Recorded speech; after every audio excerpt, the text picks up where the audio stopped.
Salut les gens! Aujourd'hui on se retrouve pour le VEM numéro 5. Cet entre vous et moi est axé sur le bilan de la Belgique. Et vous allez voir que le bilan sur la Belgique a donné des conséquences juste, j'y aurais pas cru, vraiment. Enfin bref, aujourd'hui pour ce bilan on est au Mont Bouquet. Et on va commencer avec quelques images.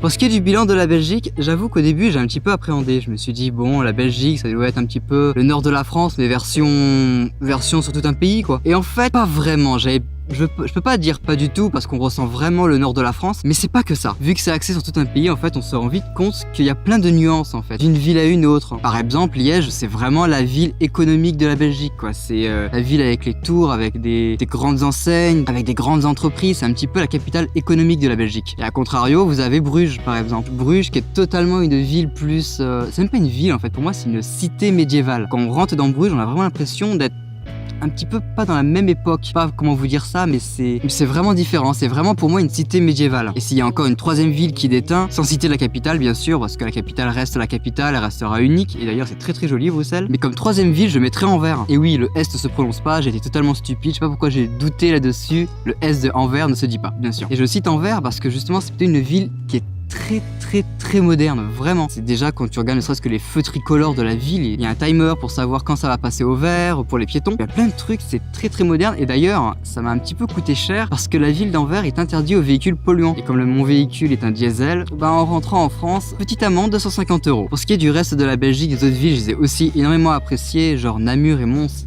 Très joli, mais malheureusement je sais pas ce que j'ai fait dans l'itinéraire, mais je me suis totalement planté. Par exemple, je vais visiter la ville de Jean ou Gand, je sais pas trop comment ça se dit, qui je sais est une très jolie ville. Je voulais aussi visiter Ostende, que j'ai complètement zappé. Et le pire dans tout ça, c'est que je voulais voir Waterloo, là où il y a la fameuse bataille de Napoléon, si je dis pas de bêtises. Et je sais pas pourquoi, je suis forcément passé à côté en allant à la capitale, et j'ai pas dû voir le panneau, ça m'a pas fait tilt du coup, et j'ai complètement loupé Waterloo. Et je suis assez dégoûté. Enfin bon, je vous avoue qu'on n'est pas sans repasser par la Belgique dans les futurs voyages. Je vous en dis pas plus, mais oui, il est possible qu'on repasse par la Belgique. Bon, et sinon, pour ce qui est du budget, parce que bon, c'est bien beau l'amende à 150 €, mais celle-là, elle était pas prévue. Non, pour ce qui est du budget, il a été assez léger, même très léger, sachant que moi, je partais du sud de la France, je partais de Nîmes, donc j'ai dû remonter toute la France quasiment pour aller en Belgique, et au niveau de l'essence, ça s'est senti. Et d'ailleurs, j'ai réalisé qu'en un plein d'essence, je faisais plus de 1000 km. Et ça, c'est plutôt cool, parce que ma voiture consomme très peu. Alors certes, c'est un diesel, mais je trouve qu'elle consomme même très peu pour un diesel. Et ça, c'est bon à savoir pour pouvoir budgéter les prochains voyages. Surtout que le poste de dépense de l'essence, enfin du diesel là, en l'occurrence, c'est un poste de dépense très important. Et c'est très intéressant de pouvoir vraiment affiner son budget dépenses. Donc bon, niveau dépenses en Belgique, au niveau carburant, on en a eu pour 215 €. Niveau nourriture, on en a eu pour 77 €. Ça va, c'est grosso modo pour 7 jours, c'est 10 € par jour de nourriture. Ça va, ça pourrait être réduit, je le sais, mais globalement ça va. Et la deuxième dépense, c'était des livres. À chaque fois que je pars dans un pays étranger, j'achète un livre qui est, je crois c'est le Petit Futé si je dis pas de bêtises, qui est vraiment bien détaillé, il nous dit vraiment tout ce qu'il faut voir dans les différentes villes, mais à chaque fois il y a un plan de la ville où vous pouvez vous arrêter et c'est très utile.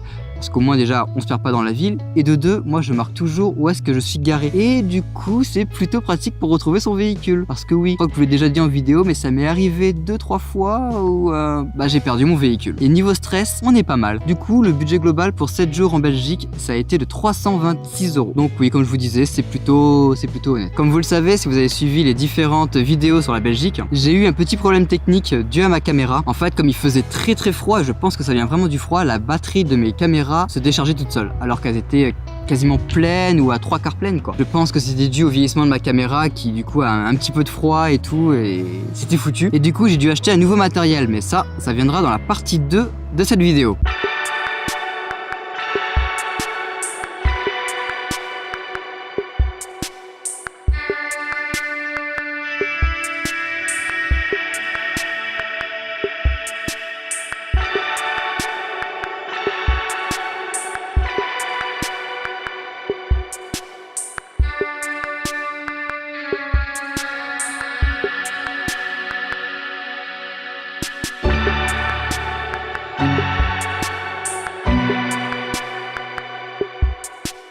Et donc on en vient à la partie achat du matériel. Alors vu que mes caméras étaient foutues, enfin du moins les batteries de mes caméras étaient foutues et que je voulais changer de matériel depuis un petit bout de temps, j'en ai profité pour la revendre. J'ai revendu mon réflexe qui était un Canon, je ne sais plus trop quoi d'ailleurs. Enfin bref, je l'ai vendu et avec l'argent récolté, j'ai acheté du nouveau matériel, notamment ce que vous voyez là, qui est un micro-cravate. Alors pour le moment c'est qu'en phase de test niveau son parce que même sur l'appareil qui me filme actuellement, j'ai un micro externe. Du coup je vais voir niveau qualité et puis je préfère réutiliser le micro externe de mon appareil parce qu'au moins ça m'évite de resynchroniser et tout, c'est chiant. Et puis j'avoue que le matériel que j'utilise aussi va me servir aussi à autre chose. Bon, et le matériel en tout ça, qu'est-ce que c'est réellement? Là, je filme actuellement avec mon téléphone. Alors, c'est pas mon téléphone que j'avais quand j'ai filmé Doel, l'Urbex à Doel. C'est un nouveau téléphone que j'ai acheté pour le rapport qualité-prix. Il était vraiment très très bon à ce niveau-là. C'est pour ça que j'ai acheté. Je trouve l'image qui est assez nette. Après, je vais voir parce que là, c'est mon premier essai, donc je vais voir s'il y a d'autres réglages à faire. Qu'en est-il au montage, au rendu vidéo, si ça va être aussi net que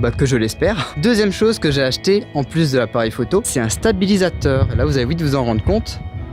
Là, je m'amuse à tourner et le stabilisateur revient vers moi directement. Donc bon, je suis toujours en phase de test et pour le moment, je suis assez content. Là, c'est la première fois que j'enregistre une vidéo avec.